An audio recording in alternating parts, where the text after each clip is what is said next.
We are supposed to question authority. That is our job, to make sure that democracy stays intact. And the more you take us out of the picture, you're going to have somebody up there just saying, this is the way it is. And that may not be the case at all. Then you have an uninformed public. And we've seen what happens in the past when we don't have freedom of the press.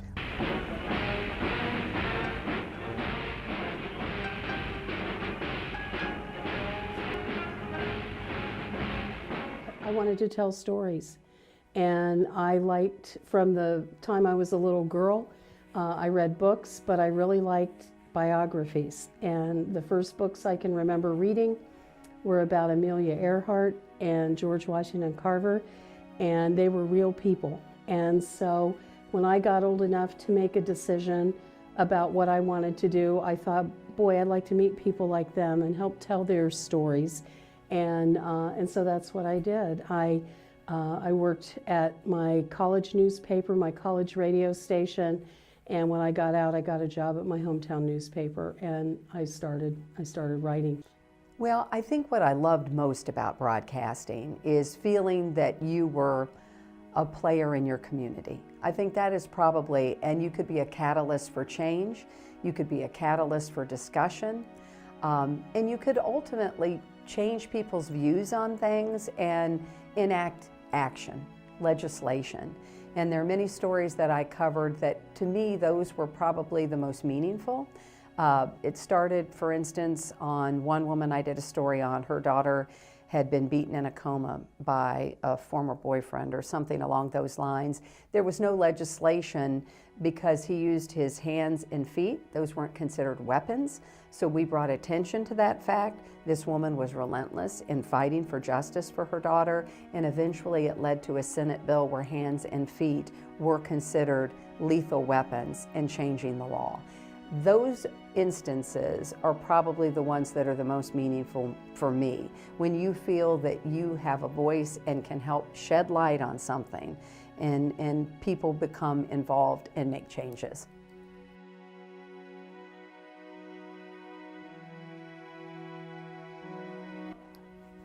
Well, I got to meet a lot of really neat, and could I say badass people? Yeah, I mean, just people who took life and chewed it up and, you know, just lived their lives and wanted to make a difference in their communities and wanted to make a difference in the world. When I was a feature writer, I always feel everybody has a story to tell. Everybody has value. And as a journalist, you look for that, and you try to find that. It was fun, and it was exciting, and it was meaningful, and it was everything I could have wanted in life, including hard. And lots of struggles and lots of sleepless nights, and wanting to make sure you got the story right, wanting to make sure you represented people fairly, knowing that what you wrote would make some people unhappy and would even hurt some people. That was really important for me as a journalist, to sort of bring a community to the bigger community, and to give it, to do it in a way that was responsible, that was educational, that was compassionate, that was truthful, and it was, that to me was one of the most tremendous experiences, that people would talk to me and open up, and that they would open their lives up to people who had judged them and everything else. So I think that is the power of journalism, to do that. And you see it happening now with journalists who are going to the border, and that they're reporting on immigrant families in the same way, and to parents who've had their children taken away from them, and they are presenting truth, and they're presenting facts, and they're presenting people that we might never have an opportunity to meet, but they're bringing some understanding to a situation, and it will help us make decisions about what kind of people we want to be, what kind of laws we want to have, what kind of candidates we're going to vote for, and we need that information in a democracy. Mission to build same-sex marriage legal in I this feel country it, across before I left TV, I'm not in it anymore, but will always consider myself a journalist. I think it's tougher right now to have freedom of the press. I think there's a real assault on the press right now.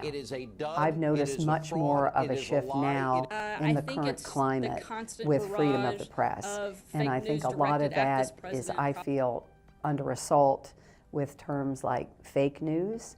I think there is certainly a movement to discredit the press, and I think it's a very tumultuous time right now. Everybody, thank you. So here was the story by the fake news. Don't be rude. No, I'm not going to give you a question. I'm not going to give you a question. You are fake news. Go. You know, most recently with what happened in Washington with the kids from Covington Catholic High School and the Native American who was, you know, as he said, trying to defuse the situation. I mean, that blew up on the internet, on social media, before any news organization had, you know, people out there reporting on it and trying to get all sides. And, you know, by the time, I mean, you saw videos, you saw different points of view, and then you saw the hats. And I think that, you know, people made up their minds, and then the fact-finding went into gear. So it's kind of like backwards.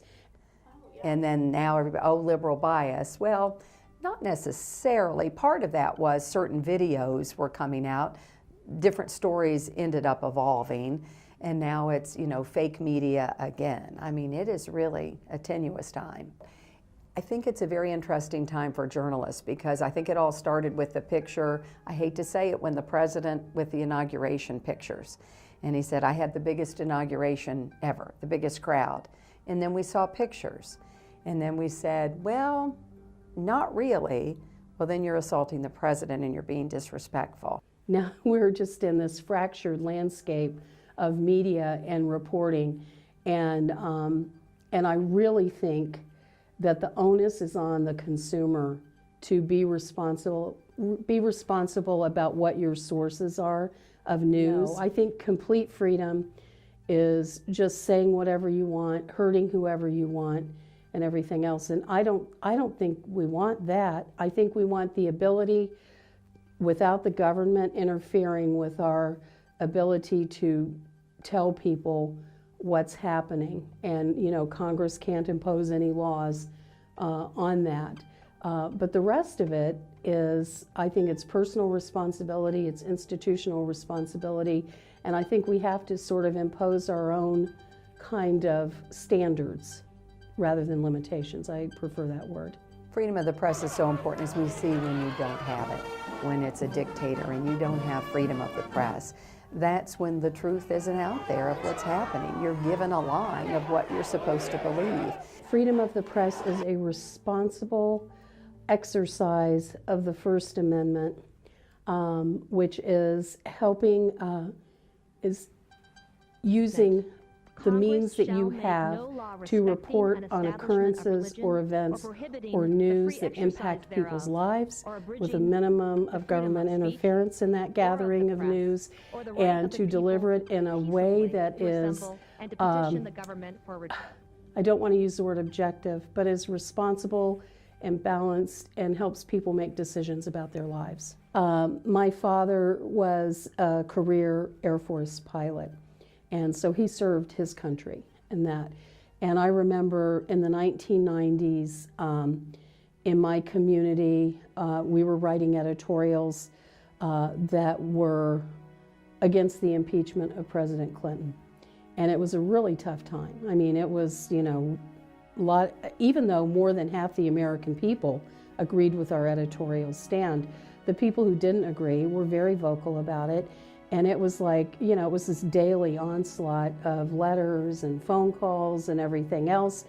And my father, you know, just said, you know, he said something about, you know, this, you know, why are you doing this? And I just said, you know, you served your country your way.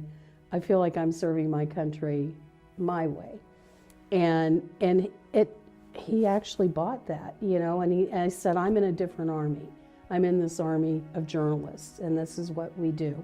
and this is how we serve our communities and how we serve our ideals and how we serve our country, and this is one of the things that keeps us going. You know, our defense of our country does it, and so does this.